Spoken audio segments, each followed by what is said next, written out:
Mr. Speaker. And, Mr. Speaker, I'm sure that members from all sides of the House will want to join me in sending our thoughts and prayers to all those affected by the collapse of the Brumadinho Dam in Brazil. We're in touch with the local authorities and we stand ready to provide whatever support we can. Mr. Speaker, this morning I had meetings with ministerial colleagues and others. In addition to my duties in this House, I shall have further such meetings later today. Toby Perkin. Firstly, associate myself with the comments of the Prime Minister about the tragic situation in Brazil. My son is one of thousands of young people to have their life chances transformed by their studies at Chesterfield College. The college's funding, like FE colleges across the country, is 30% down in real terms since this government came to power. Further education funding is in crisis. Why is the education of young people who go to further education colleges worth so little to this government? Prime Minister. He could not be more wrong. It is this government, yes, it is this government that is ensuring that by 2020 the funding available support the funding we're putting into further education is ensuring that we are providing the best life chances for young people who are going into further education. It is this government, it is this government that is taking steps to ensure that young people are able to take up the opportunities that are right for them. For too long in this country, the assumption has been that the only way to get on in life is to go to university. And other ways, like apprenticeships and further education colleges, have not been respected in the same way. It is this government that is ensuring we have that respect for further education. It's this government that's ensuring we have the respect for technical education as well. John Whittingdale. Thank you, Mr. Speaker. Is my right honourable friend aware that last year was the worst on record for the deaths, imprisonment or hostage-taking of journalists, with 80 across the world killed in the course of their work? Does my right friend agree that journalists fulfil a vital role in a free society, and will she ensure that every opportunity is taken to put pressure on the governments with the worst records to respect media freedom and to take action to protect international journalism? Well, my right honourable friend has raised a very important issue, and I certainly agree with him about the important role that a free press and journalists play in our democracies. And I'd like to thank him for raising this issue, because I know it's important to him, but many members across the House. And as he says, sadly in 2018, we saw 80 journalists being killed. 348 are currently in prison and 60 are being held hostage around the world.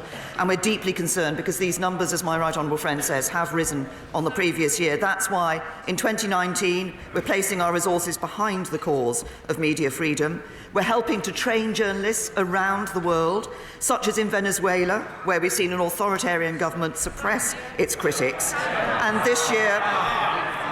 this year we plan to host an international conference in London on media freedom, bringing together countries who believe in this cause to mobilise an international consensus behind the protection of journalists. This is an important issue. This government is putting its weight behind it. Jeremy Corbyn. Thank you, Mr. Speaker. I join the Prime Minister in sending support to the victims of the Brumadinho Dam collapse in Brazil, and I'm very pleased that all support is being offered to the authorities there to try and deal with that crisis. Mr. Speaker, following the vote in the House last night against no deal, the Prime Minister is again going to attempt to renegotiate the backstop on the basis of finding alternative arrangements. Could she set out today what these alternative arrangements might be? Minister. Well, absolutely. Last night the House set a clear direction on the way that the House could agree a deal, and that is about dealing, as the right honourable gentleman says, with the issue of the backstop. As I said yesterday, there are a number of proposals for how that could be done. We're engaging positively with proposals that have been put forward by my right honourable friend, the member for Loughborough, and my honourable friends, the members for North West Hampshire, Wickham and North East Somerset. Others, including my honourable friend, the member for Altrincham and Sale West, have put forward other proposals, such as a unilateral exit mechanism. And I'm just telling the Shadow Foreign Secretary, she listens.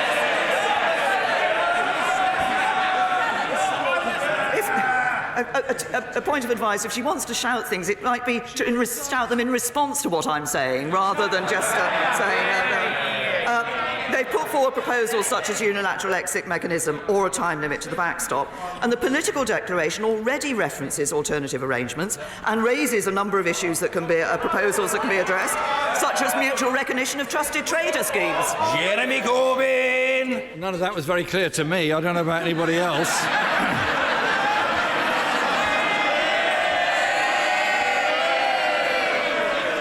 But it would have been nice, Mr. Speaker, it would have been really nice if the Prime Minister had acknowledged that she did whip her MPs to try and support no deal and was defeated on that. And, Mr. Speaker,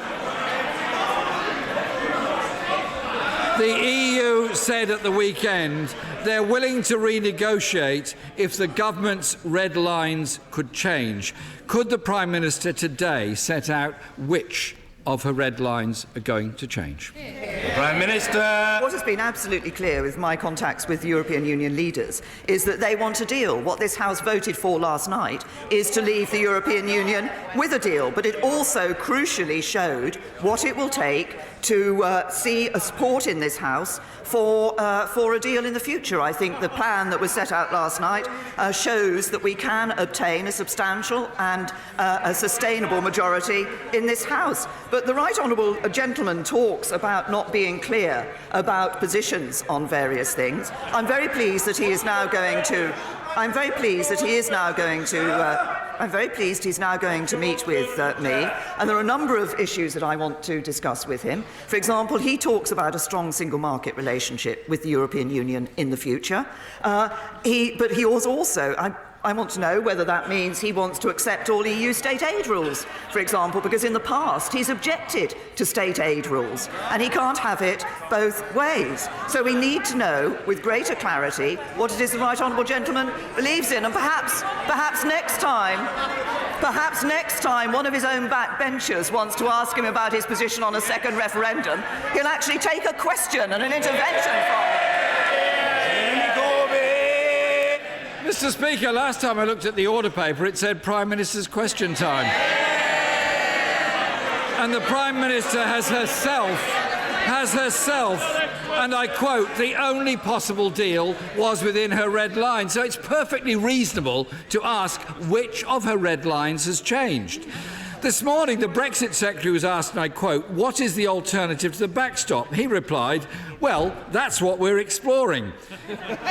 Can the Prime Minister tell us which options are being explored? Prime Minister. I listed them in answer to one of the earlier questions the right honourable gentleman gave to me. Perhaps also if he listens to the answers to the questions, he wouldn't have to repeat the question. Jeremy Corbyn. Looking forward to meeting the Prime Minister later on today. Because I want to put forward Labour's alternatives, which could command a majority in this House, and are about protecting jobs and the people's living standards across this country. Mr. Speaker, this morning the Brexit Minister said that alternative arrangements means looking at technology. Very interesting question. So can the Prime Minister be very clear what technological advances is she expecting to be made in the next 58 days? Prime Minister. Can I say to the right honourable gentleman, it would be helpful. I want to hear about these matters. The Prime Minister. The right honourable gentleman, I have pointed out that there are a number of options that people are putting forward that we are working with them on and working positively with them on. I've already referenced a number of things that are in the political declaration on alternative arrangements that do set out various aspects that could be looked at. I referenced one of them in my answer to his question earlier. But what I would also say to the right honourable gentleman is that last night the House did vote to reject no deal, but it also voted to do what the European Union has consistently asked this House to do since it rejected the withdrawal agreement, which was to say what it was that the UK wanted to see change. Last night, a majority in this House voted to maintain the commitment to no hard border between Northern Ireland and Ireland, to leave the European Union with a deal, and to set out to the European Union what it will take to ensure that this House can support a deal. That is a change to the backstop. That is what I will be taking back to the European Union. That is what we will be doing to ensure that we can avoid no deal. He stands up regularly and says he doesn't want no deal. I'm working to ensure we get a deal. He has opposed every move by this government to get a deal. He's the one who's risking no deal. Jeremy Corbyn! Mr. Speaker, I would be grateful if the Prime Minister would actually acknowledge that the House has voted to take no deal off the table. And can she assure the House that if she is unable to secure any legal changes to the backstop, that she would work to find a solution based on a comprehensive customs union, a strong single market deal and the guaranteeing of rights and protections, rather than go back to the alternative that she's been threatening everybody with for months and months, which was to crash out without any deal whatsoever? Prime Minister! Last night the House did vote to reject no deal. But that cannot be the end of the story. The only way, the right honourable gentleman says, of course not. I think that's the first time he's actually accepted that you can't just vote to reject no deal. You have to vote for a deal. Otherwise, you leave with no deal. So far, he has opposed everything this government has put forward in relation to a deal. And he said previously he will reject any deal that the government puts on the table. Will he now? He says it's Prime Minister's questions, but people want to know his position as well. Will he ensure that if this government comes back with a revised deal that ensures we don't leave with no deal, he will actually support it? It really is time, Mr. Speaker, that the Prime Minister acknowledge she's got to move on from the red lines she's put down in the first place. And she doesn't acknowledge that in answers to my questions or indeed anybody else's. Mr. Speaker, our responsibility is to bring people together. Whether they vote... Mr. Speaker, we are the Houses of Parliament, we are the House of Commons, we do represent the entire country, and the point I'm making is we should bring people together whether they voted leave or remain. And indeed, I look forward to meeting the Prime Minister to discuss a solution that could, in my view, unite the country. Changes to the backstop alone will not be sufficient. Businesses and trade unions are very clear that any solution must involve a customs union and the strongest possible deal with a single market to avoid the damage of no deal. The Prime Minister may have possibly temporarily united her party, but is she willing, Mr. Speaker, Order! Mr. Ellis. You were at one time a barrister of one rank or another in the courts. There is no way that you would have been allowed to shout from a sedentary position in that way, and the judge would have ruled you out of order. I don't know whether that's why you stopped practising law and came into Parliament. Behave yourself, young man. You can do so much better when you try. Jeremy Corbyn. Speaker, as I was saying before, I was so rudely interrupted.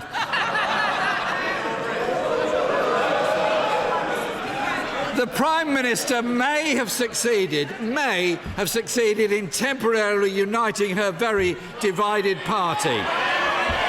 But, Mr. Speaker, is she willing to make compromises necessary that are more important, and that is to unite the country on a going forward to secure jobs and living standards right across the UK? Prime Minister. Can I say to the right honourable gentleman, he's a fine one to talk about coming together when it was only last night that he agreed to actually meet me to talk about these issues. And he said he's time and time again he's told me to listen to the views of the House. He's just stood up and said the backstop is not the only issue in the withdrawal agreement. Last night the House voted by a majority to say that the issue that needed to be addressed was the backstop. So he needs to listen to the House and to recognise that. And his proposal last night, he put forward a proposal last night which referenced the customs union and the single market, and his proposal was rejected by this House. But I'll tell him what this government has been doing. Over the last week, we've been getting more teachers into schools. We've been ensuring we're giving more money to councils. We won a majority on Brexit. What did he manage? His Brexit plan was voted down. He opposed ending free movement, and he won't rule out a second referendum. He's no plan for Brexit, no good plan for our economy, and no plan for our country.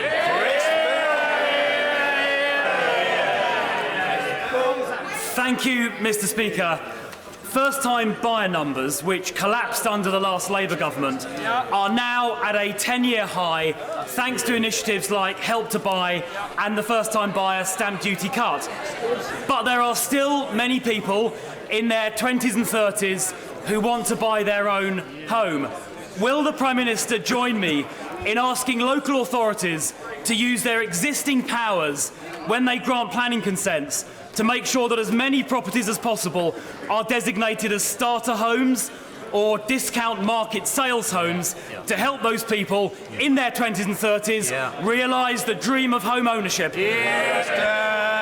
My honourable friend raises an important issue, not only in pointing out the very good news that we see that 10-year high in the number of first-time buyers, but also the opportunities that are available for local authorities to provide for this. And we obviously are clear that the planning system has a key role in delivering more affordable homes, and the National Planning Policy Framework, revised last year, was central to this. It includes a wider definition of affordable housing, and local authorities are expected to consider the new definition, which includes what my honourable friend has referenced, starter homes and discounted market sales homes, to identify the types of affordable housing their communities need. And there's an expectation that major developments will make a minimum of 10% of homes available for affordable ownership, including starter homes and discounted market sales homes. So we've made good progress on first-time buyers. There's more for us to do, and this government is doing it. Ian Blackford. Thank you, Mr. Speaker.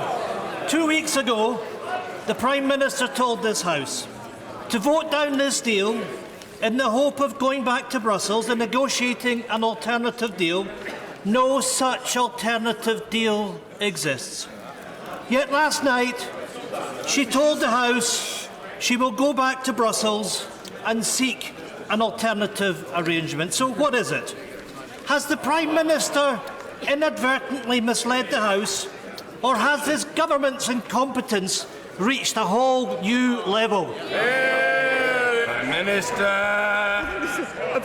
A very simple fact that the right honourable gentleman appears to have omitted in what he's saying is that the deal was brought to the House, and the House of Commons rejected that deal. Therefore, we look to say what can be changed, what can we take back to Brussels, what can we fight for to ensure that the deal can get the support of this House. But I'd also like to take the opportunity. I was going to respond to the right honourable gentleman's point of order last night, but unfortunately, when I looked, he'd left, I think, to go and do a Sky News interview, because I have to say to him,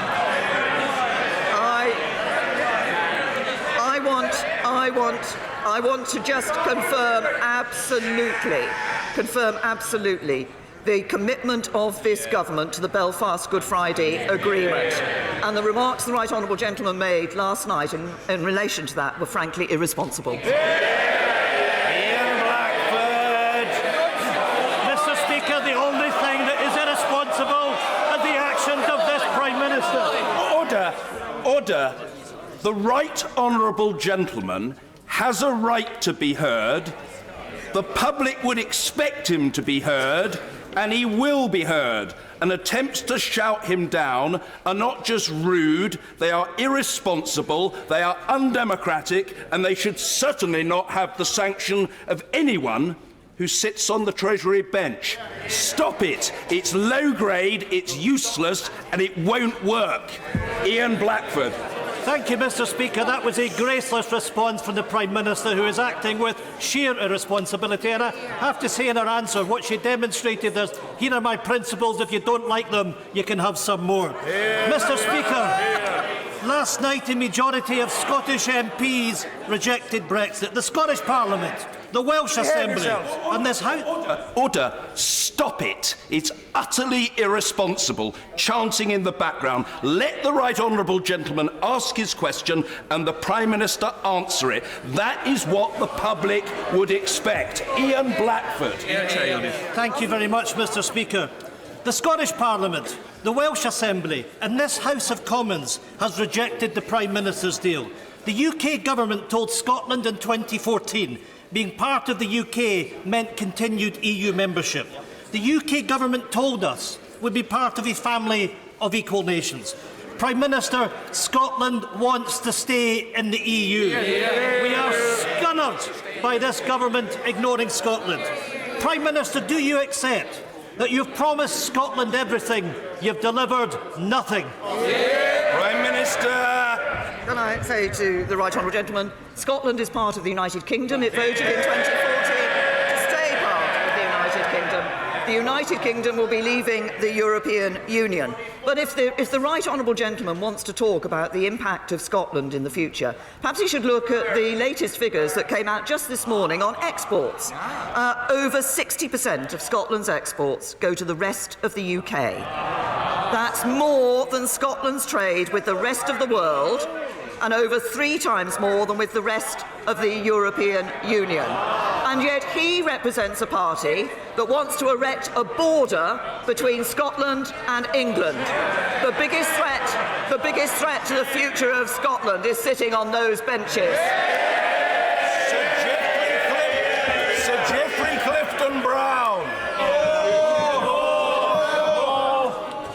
Mr. Speaker, there is a clear choice between remaining in the customs union or a fully functioning UK independent trade policy. Does my right honourable friend think it is time that the Leader of the Opposition alters his red lines, repeated twice in its question time, accept the will of the British people and allow businesses to thrive in a post-Brexit world by having a free trade policy? Prime Minister. My honourable friend is absolutely right about what we are aiming to ensure that we get from the leaving the European Union, which is that ability to have that independent trade policy. That is so important for us as we leave the European Union. Yes, I want to have a good trade relationship with the EU, but I also want to ensure that we are able to have an independent trade policy with those trade deals around the world, and that this country should be a champion for free trade around the world. That's the way, not only to enhance our economy and to bring jobs to this country and enhance our prosperity, but actually that will be of benefit for countries around the world, including some of the countries whose economies do need to be helped and improved. Some of the people who are some of the poorest in the world will be helped by those trade arrangements. That's what we are going to deliver. That's our commitment to the British people, and as my honourable friend says, it delivers on the result of the referendum. Andy Martin. Thank you, Mr. Speaker. My constituent Lynn Sherman, who has 2 terminal illnesses, reapplied for her PIP on the 19th of September, but did not receive a home visit assessment until the 6th of January. Shame. She has still not received a decision on her claim. Does the Prime Minister consider it fair or sensible that in addition to losing her benefit, Ms Sherman has also lost her blue badge, her bus pass and her carers? Prime Minister. The honourable gentleman has raised a specific constituency case, and the honourable gentleman has raised a specific constituency case, and I will ask the relevant department to look into the details of that case. Andrew Percy. Thank you, Mr. Speaker. On the 12th of July last year, my constituents took their son Jack to Leeds Children's Hospital for surgery for craniosynostosis. The surgery went well, but after that care, he declined post-surgery. His parents raised concerns. He declined so much by the 16th of July, a nurse raised concerns regarding sepsis. Jack continued to be treated for gastroenteritis. On the next day, Jack died of overwhelming sepsis. This is now the subject, sadly, of a coroner's inquest. But what my constituents want is to ensure that this never happens again to another set of parents. Jack was just 3 days short of his 2nd birthday. The hospital has since then introduced an early warning system for paediatric sepsis, but that came too late for Jack. Can my right honourable friend, the Prime Minister, assure me that she will do everything in her powers to ensure that no other parent has to go through what my constituents have been through? Prime Minister. First of all, can I say to my honourable friend that I'm sure the whole House will join me in sending our deepest condolences to the family and friends of Jack, a terrible tragedy that has occurred, and the loss of such a young life. Can I also say that we recognise, as indeed I'm sure our honourable friend, the member for Dudley South, will confirm, that sepsis is a devastating condition. And it is important that the NHS carries on developing its programme of work on recognising sepsis and improving outcomes. I know NHS England and NHS Improvement are working urgently with the Royal College of Paediatrics and Child Health to establish a single England-wide paediatrics early warning system to improve the recognition of sepsis and response of healthcare services to children and young people. Nothing that we can do, obviously, can bring Jack back or compensate for the devastating impact on his family. But I can reassure my honourable friend, and I hope he will be able to reassure his constituents, that we're going to continue to do all we can to improve the care for those with this devastating condition. Owen Smith. Thank you, Mr. Speaker. The Prime Minister will know that there is a rising tide of racism in our country. Since she came to office, race hate crime has increased by 100% to 72,000 separate attacks last year. What is happening to our country on her watch? Prime Minister. Can I say to the honourable gentleman that when I was Home Secretary, I took measures to ensure that we improved the recording of hate crime because actually, no, we didn't have a full picture of what was happening. My right honourable friend, the Home Secretary, has recently reviewed and revised our hate crime strategy. But the point underlying what the honourable gentleman has said, which is that none of us should accept hate crime. We should all be very clear from this House that there is no place for hate crime in our society, and wherever we see racism, in whatever form, we should all take action to eradicate it. Vicky Ford.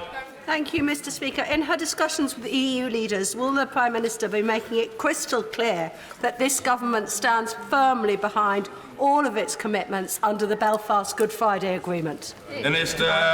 Very happy to give my honourable friend that absolute assurance and commitment. We stand fully behind our commitments under the Belfast and Good Friday Agreement, and that everything we do will be in the light of those commitments. Tracy Brabin. Thank you, Mr. Speaker. Batley and Spen is a community made up of small towns and villages, and buses are a valued and essential service. So I'm sure the Prime Minister will sympathise with my constituents' anger at the recent cuts to services by Arriva announced this week. So much so that commutes are thrown into chaos, people can't get to the shops, and one head teacher told me that they were concerned how their pupils would actually get to school. Doesn't the Prime Minister agree with me that people are more important than profit? And isn't it time to invest in bus services after years of cuts and bring them under public control? Minister. I say to the honourable lady, we recognise the importance that buses play in local communities, and that's why we spend £250 million every year to keep fares down and maintain an extensive network, and that benefits people up and down the country. And we particularly put money into supporting free bus travel for older and disabled people, because we recognise how particularly important buses are to vulnerable people. Now, we're looking at what we can do further to improve access for people with disabilities, but we have been putting money in to ensure that there remains an extensive bus network which is a benefit to local communities. David Duquette. Thank you very much, Mr. Speaker. Last night this House voted, a majority of this House voted in favour of a deal. A deal to deliver on the democratic will of the people of the United Kingdom and to leave the EU. Will my right honourable friend continue to stand firm in the next phase of negotiations against the fishing nations of the EU and their vain attempts to maintain guaranteed common access to our waters? Can I say to my honourable friend, I can give him absolute commitment that I will do that. Leaving the common fisheries policy, becoming an independent coastal state is so important to this country to enable us to enhance and give opportunities to fishing communities around the United Kingdom. I recognise it's particularly important in Scotland, but there are fishing communities around the whole of the UK who will benefit from us becoming an independent coastal state. And I'm very clear, our position is there, we have that agreement, and it's not up for renegotiation. Ian Paisley. Thank you, Mr. Speaker. The Prime Minister will be aware of the report by Sir John Gillan into the laws and procedures around serious sexual offences in Northern Ireland. A very serious preliminary report which already reveals that there's a declining conviction rate in Northern Ireland, that we have the longest delays for getting cases to trial, and those that want to go to trial, there's a 40% dropout. These are serious issues, and I'm wondering what the Prime Minister is going to be able to do to ensure that any law changes that Sir John Gillan recommends will be able to be implemented in Northern Ireland. Can I say to the honourable gentleman that obviously this is a very serious issue, and it's something I understand the judiciary in Northern Ireland and the devolved justice authorities are keeping under close and active consideration. Of course, as the honourable gentleman knows, policing and justice is a devolved matter in Northern Ireland, as is the length of custodial sentences.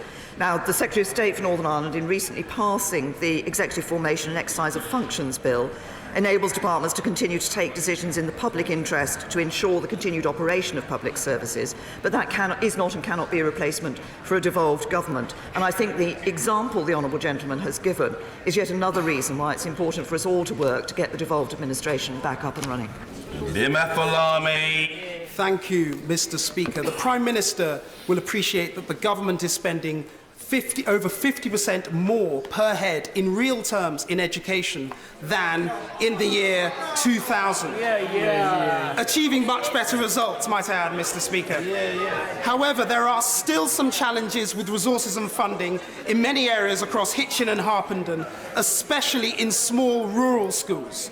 Would the Prime Minister commit to special consideration for education in the upcoming spending review? Because I believe that this would command widespread support across the House.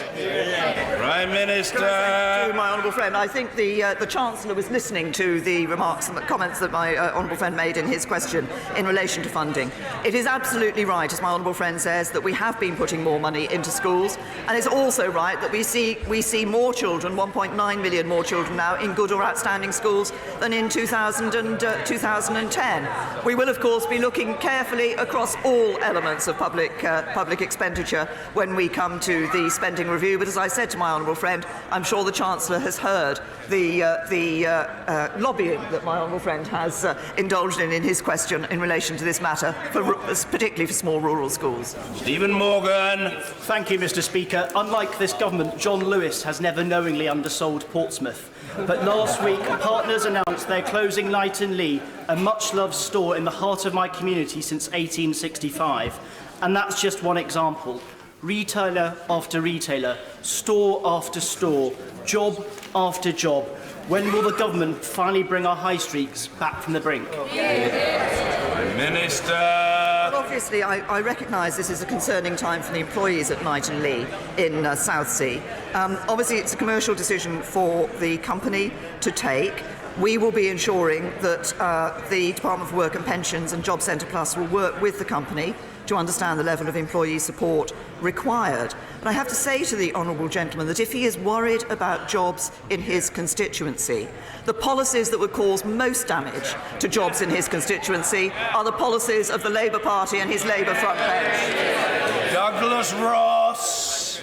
Mr. Speaker, last week SNP-led Moray Council announced a number of devastating cuts to local services, many of which will impact young people, from closing libraries and swimming pools to ending the Active Schools programme and increasing the fees on music tuition. These young people are affected, while the highest paid senior managers in the council are not. So will my right honourable friend agree with me that the SNP in Moray should focus on services rather than managers and call on the Scottish Government to deliver a fairer funding deal for Moray?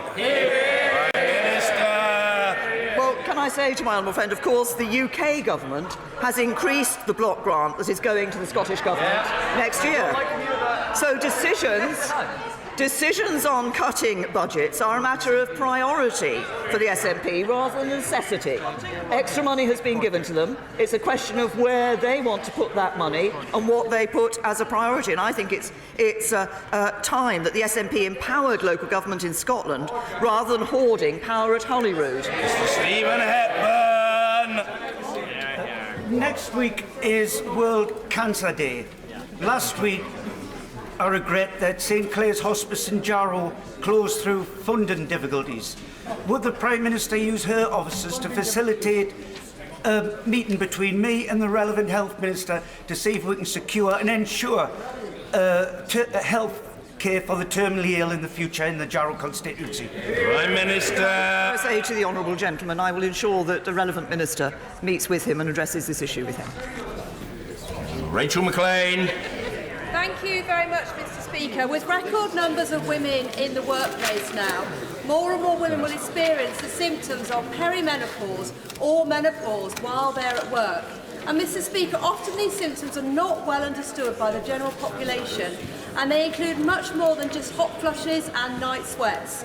So will the Prime Minister please join my campaign, which calls on employers to update their health and wellbeing policies so that women can get full information and proper support so they can continue contributing at work? Prime Minister. I say to thank my honourable friend for raising this issue, because obviously this is an issue that I think many members across this House will recognise and recognise as an important issue.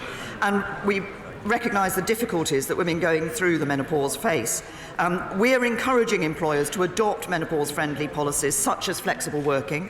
We're giving women information about healthy lifestyles that may help to improve their experience of the menopause. And I would certainly, as my honourable friend is doing, encourage all employers to take reasonable steps, including those that my honourable friend has referenced, to support employees so that they can indeed be able to continue to carry out their jobs and contribute to our economy in the way that they have done so far. Jack Dramey. Prime Minister, we are 58 days away from a cliff. If we plunge over into a precipice of abyss, our country will be a poorer country in every sense of the word.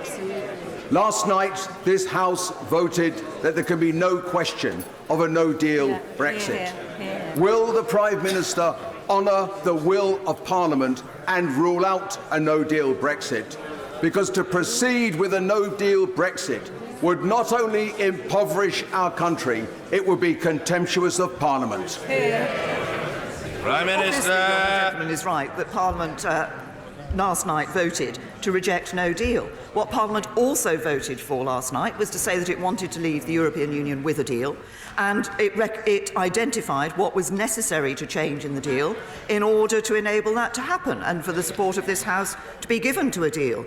And that's where we should be focusing, because we can only ensure that we avoid no deal by having a deal, by agreeing a deal, and by this House supporting a deal and voting for a deal. Simon Clark. Speaker. May I commend my right honourable friend for her commitment yesterday to return to Brussels and reopen the text of the withdrawal agreement. That's the right thing to do, and people in Middlesbrough South and East Cleveland will welcome it because they want to leave with a good deal for our country. Can I commend the compromise proposed by my honourable friend, the member for North West Hampshire, which I think is excellent and has every chance of success in uniting this Parliament and this country behind a good exit. Prime Minister. Say to my honourable friend that obviously there was a very clear message from the House last night as to what needs to happen in terms of returning to Brussels, but also we're engaging positively with the proposals that, as he said, our honourable friend, the member for North West Hampshire, and others have put forward in relation to dealing with this issue of the backstop. Luke Pollard. Thank you, Mr. Speaker. Next week marks 5 years since the train line at Dawlish was washed away in storms. 5 years on, that train line remains fragile. We need money, not more press releases. Can the Prime Minister help unblock the £300 million upgrade that the DfT is sitting on and use the anniversary next week to help the South West, Plymouth and the rest of the far South West keep our train line open and stop it being fragile and precarious? Prime Minister. Obviously, passengers do expect better, and I understand that from the Department of Transport, the first phase of work to protect the seawall at Dawlish began in November with essential repairs to the breakwaters, and that's part of the £15 million wider investment to make the railway at Dawlish and Teignmouth more resilient to extreme weather.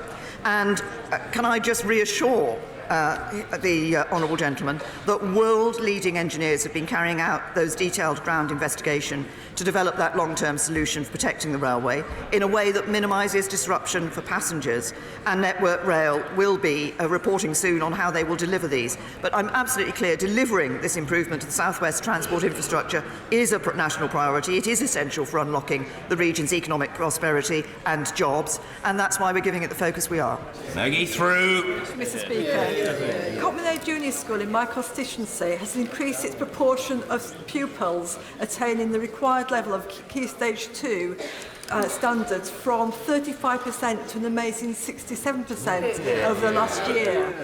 Will my right honourable friend join with me in congratulating the pupils, the teachers and the head, Simon Robinson, and 13 other primary schools across Erewash for all improving their Key Stage 2 performances? Prime Minister. Honourable friend, I'm delighted to hear of the increased performance at Cotman Hay Junior School. We are seeing the education of children being improved regardless of where they live or their background, so that they can get the education they need to fulfil their potential. I'm happy to join my honourable friend in congratulating the pupils and the staff of that particular school, but also of the other schools she's referenced across her Erewash constituency who have seen these improvements. These are important for the future of those children. Marcia de Cordova. Thank you, Mr. Speaker. Yesterday evening, MPs from across the House voted against a no deal, an outcome that the TUC warns would be devastating for jobs and which the CBI this morning says businesses will be speeding up preparations for. The people hit hardest by a no deal will be the ordinary people in Battersea and across the country. So will the Prime Minister finally listen to this House, to trade unions, to businesses and to our constituents, and categorically rule out a no deal? Minister. To the honourable lady, the House rejected no deal last night, but I hope that she, when the time comes, will play her part in avoiding no deal and will vote for a deal. Mark Harper. Mr. Speaker, the Prime Minister knows that I want to make sure we leave the European Union on the 29th of March. She knows, regretfully, I couldn't support her deal 2 weeks ago because of the backstop, its impact on our relationship between Great Britain and Northern Ireland, and trapping us potentially in a customs union. I welcome the fact the House gave a clear majority yesterday to renegotiating the backstop. If she can deliver that, then I will vote for her deal, and I'm confident that will be a sustainable majority to get it through this House and the legislation. So can I ask my right honourable friend, tell the European Union there is a majority in this House for that deal to get us out of the European Union on good terms, and I would ask my colleagues to give the Prime Minister space. They're not going to crumble tomorrow. We're going to have to hold our nerve, and we can be successful. Prime Minister. Can I say to my right honourable friend, he is absolutely right about the importance of the vote that took place last night, because that vote, agreeing what it was necessary to change in the withdrawal agreement in order to achieve a majority across this House, winning that vote with a majority gave a very clear message to the European Union that actually a deal can go through this House, but it has to be a deal that recognises the concerns that the House has expressed across the whole of this House in relation to the backstop. That is what I'm going to be going and fighting for, the change that this House has been very clear it wants to see in the future. And then, as my right honourable friend says, I'm confident we can see a sustainable and substantial majority across this House for leaving with the deal. Will McDonough. Mr. Speaker, Anna is a carer for the elderly. She lived with her girls in a flat above Barclays Bank. Because her husband left, she cannot pay the rent without claiming universal credit. She does not have a guarantor, so Barclays agents are evicting her. Another private landlord evicting a hard-working family on universal credit. Will the Prime Minister intervene and ask Barclays to grant her a tenancy so that her girls are not just two more in the 130,000 children in this country in temporary accommodation? Prime Minister. To the Honourable Lady that obviously, again, like one of her honourable friends, she's raised an individual constituency case, and the details of that individual constituency case, I will ask the relevant minister to look into that case and be in. Well, she's asking me to take a position purely on the question that she has asked me. I am asking the Minister in the relevant department to actually look into the case and to be able to assess that case and to respond to the Honourable Lady. Nigel Huddleston. Thank you, Mr. Speaker. This afternoon we shall be debating the Crime Bill, which, amongst other things, will facilitate the cross-border exchange of data, which will enable us to investigate crimes such as terrorism and paedophilia. Is it the responsibility of all of us in this House to wholeheartedly support that bill? Yes. Prime Minister. I say to my honourable friend, absolutely, yes. This is a very important bill in the impact that it will have. I'm sure everybody across this whole House wants to ensure that we can deal with terrorism, with paedophilia, and indeed with other organised crime. Exchange of data is an important way of doing that, and I hope everybody will see the importance of the support for that. Mr. Nigel Dodds. Mr. Speaker, in recent days we've heard the Irish Prime Minister talk about bringing his troops up to the border in the event of a no deal. We've heard the Irish Deputy Foreign Minister talking of people jumping out of windows. Isn't this highly reckless talk, extremely dangerous in the present circumstances? That sort of rhetoric should be toned down, and instead focus on what Michel Barnier said the other day, that even in the event of a no deal, we would sit down and find operational ways to have checks and controls away from the border. Isn't that the way forward? And it blows a hole in the entire concept of this backstop. Minister. Can I say to the right honourable gentleman, obviously it is important that I'll be speaking to the Taoiseach later today, and it is important for us to work with the Government of Ireland on the arrangements that will be in place in the future. We obviously have sent a clear message from this House about what needs to happen in relation to the backstop, but we retain our commitment to no hard border between Northern Ireland and Ireland, and look to working with the Government of Ireland and with the European Union to ensure that we can all maintain our commitments under the Belfast and Good Friday Agreement, and that commitment to no hard border on the island of Ireland. Bob Blackman. Thank you, Mr. Speaker. Last Sunday we commemorated Holocaust Memorial Day, when we remembered the darkest period in Europe's history. Will my right honourable friend join with me in thanking the Holocaust Educational Trust, its youth ambassadors, and the incredible survivors who give their personal testimony to young people so that they will remember what the ultimate destination of racial hatred and anti-Semitism truly is. Prime Minister. He's absolutely right to raise the excellent work that the Holocaust Educational Trust does. And the youth ambassadors. I've met some of these youth ambassadors who have understood the importance of learning the lesson from the Holocaust, understood the importance of acting against anti-Semitism wherever it occurs, and indeed of wider racial hatred.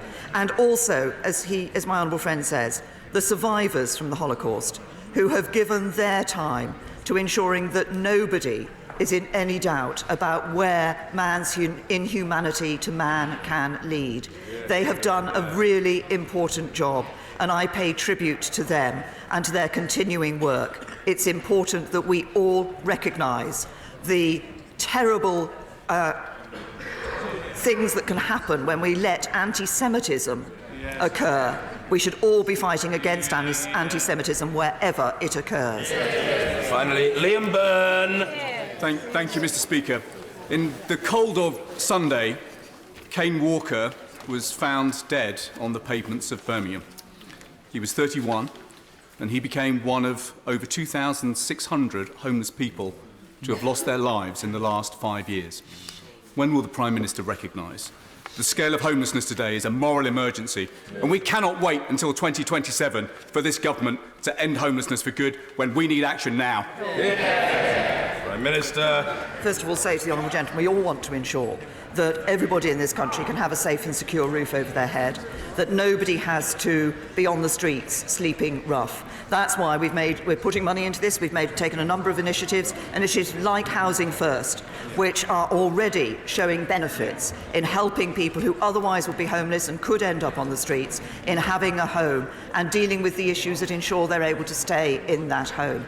This is something that we recognise the importance of, and that's why we're putting money into it. That's why we're acting. That's why we are ensuring that action is being taken across the country to deal with this. Thank you. Order.